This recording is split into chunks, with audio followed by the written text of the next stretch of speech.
Hello friends, welcome to my channel. This is Raj. Today I'm going to show you how to take a screenshot on your Mac. Once you find the screen you want to take a screenshot of, you're gonna hold down Shift, Command and number 3. That will take the screenshot of the entire screen.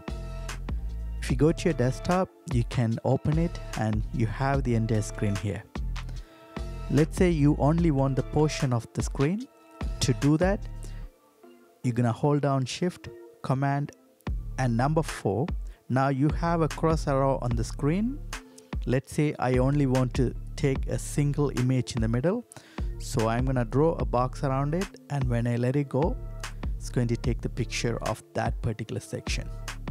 Now if you go to the desktop, you will only see that section you just wanted.